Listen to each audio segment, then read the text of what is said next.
you guys. So I have a 2011 Mustang GT.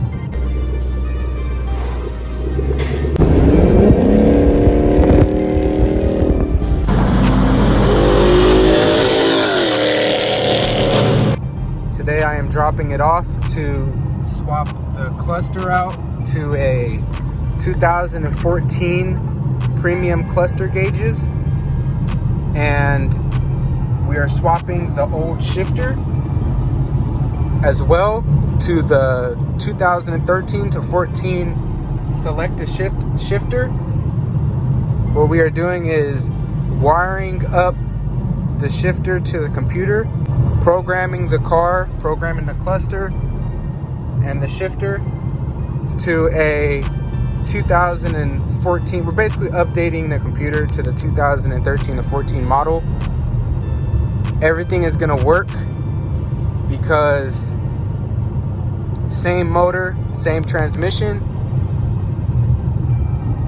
cluster and the shifter box is in that box. Get back to you guys when we swap all that out. Alright bro, so the procedure to get the steering wheel done was a little bit of intense due to the fact that it was a 2011, not a 13.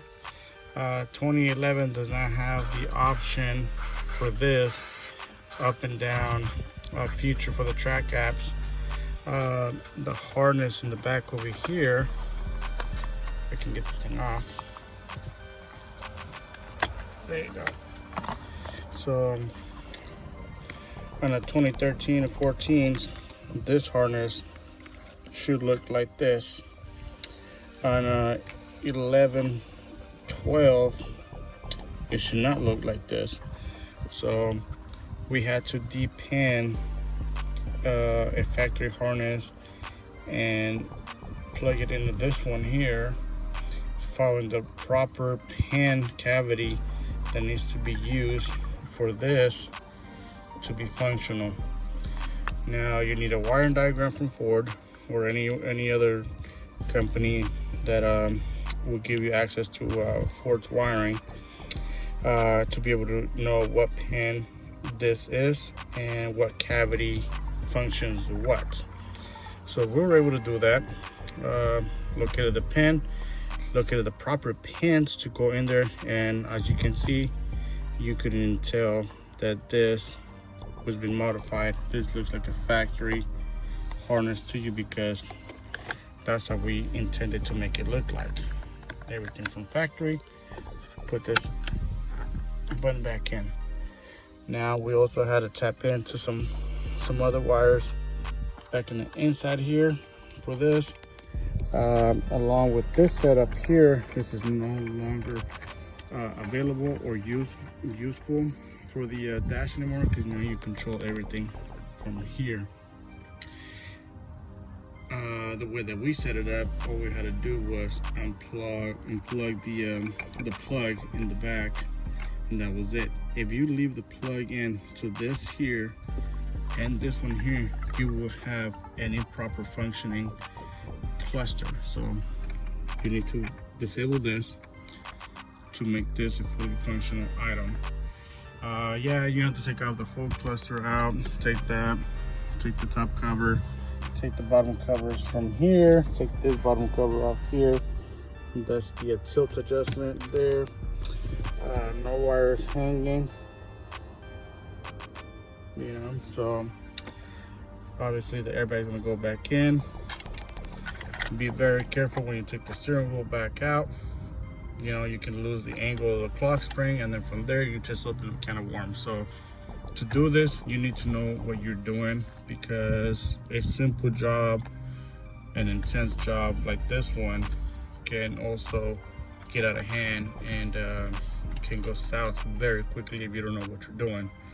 Pinning the wrong pin, obviously the airbag, the clock spring, all that. You mess around with the clock spring, now you have a whole whacked out angle, steering problem issue. So there's a lot of scenarios that can go wrong if you don't know what you're doing. So we take our time and we try to do it just right and right the first time. So that is that. This is the attempt to do the shifter for the up and down select shift. We're waiting on some parts, so the car's gonna go back together right now. And other than that, here's the other carbon fiber piece that's gonna go for the cluster in a couple minutes. But other than that, let me turn this thing on here.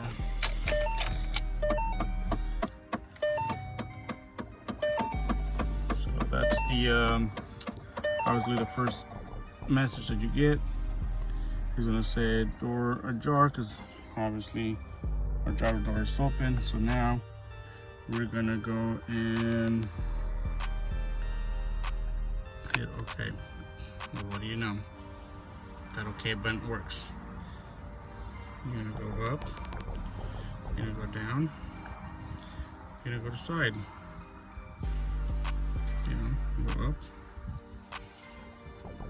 So track apps works. So whatever you want to do. So there it is.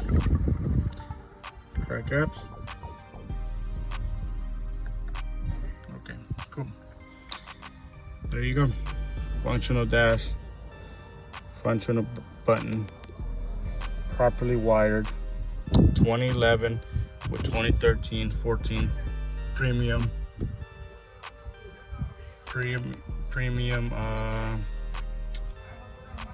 cluster. So let me know what you guys think. We can definitely get this done, and like I said, we try to do it right the first time.